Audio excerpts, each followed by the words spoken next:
In this podcast episode, Andrew Klavan discusses the controversy surrounding Candace Owens and the Daily Wire, focusing on the issue of anti-Semitism that arose from comments made by Owens. Klavan addresses how phrases like "Christ is King" were being used in an anti-Semitic manner, citing examples of tweets he received that combined the phrase with derogatory references to Jews. He emphasizes the importance of clarifying such statements to prevent them from being interpreted as expressions of hatred. Klavan expresses his discomfort with the situation, noting that he had previously admired Owens' talent and had even recommended her for a position at the Daily Wire.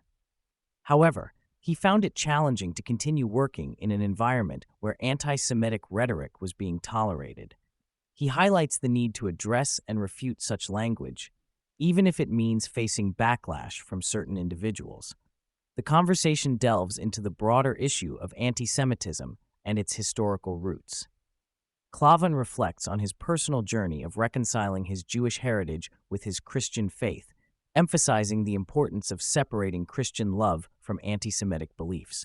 He delves into the complex history of anti-Semitism in Europe and its connection to societal attitudes towards Christianity and Judaism. The discussion then shifts to the concept of free speech and company policies within the Daily Wire. Klavan acknowledges that while social media platforms should prioritize open dialogue, the Daily Wire operates more like an on-air magazine with a specific point of view.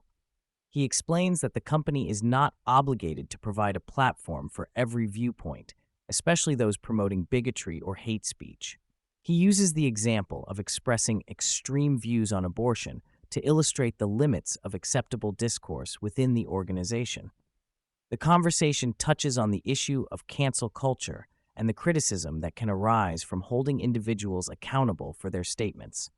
Klavan distinguishes between legitimate criticism of harmful speech and the redefinition of common beliefs as bigoted. He argues that cancel culture often narrows the Overton window of acceptable discourse, stifling diverse perspectives and traditional viewpoints. The conversation shifts to the impact of popular TV shows like House of Cards and Game of Thrones that feature morally ambiguous characters. Klavan explains that these shows reflect a societal shift where traditional notions of good and evil are blurred and characters are portrayed in a more complex and realistic manner. He also discusses the decline of these shows when they veer away from their original vision and succumb to external pressures. Klavan delves into the challenges faced by conservatives in the cultural landscape, noting that many on the right fail to recognize the importance of art and storytelling in shaping societal values. He emphasizes the need for conservatives to engage in the cultural sphere and create compelling narratives that resonate with audiences.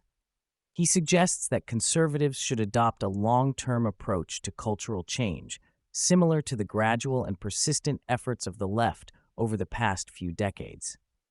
He praises shows like American Fiction for their bold and thought-provoking storytelling, even if they may be uncomfortable to watch at times. The conversation touches on the role of billionaires in supporting conservative art and culture. Klavan laments the lack of investment and focus on cultural initiatives from wealthy conservatives who often prioritize business interests over cultural endeavors. Klavan also delves into the issue of cultural dominance by the left in industries like Hollywood and the media. He mentions how the left tends to silence conservative voices and control the narrative, leading to a lack of representation for right-leaning individuals.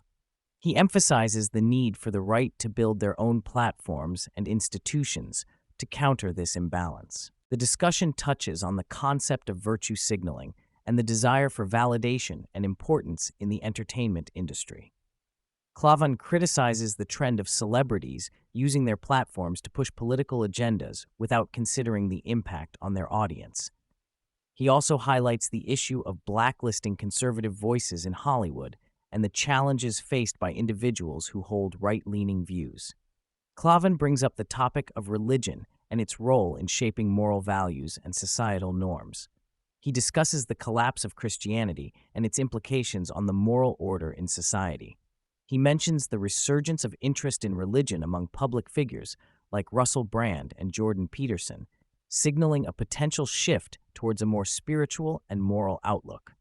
The conversation concludes with Klavan expressing his views on the importance of God in establishing a moral order and the limitations of constructing morality solely based on evolutionary principles. He reflects on his personal journey towards embracing religion later in life and the profound impact it has had on his perspective on ethics and values.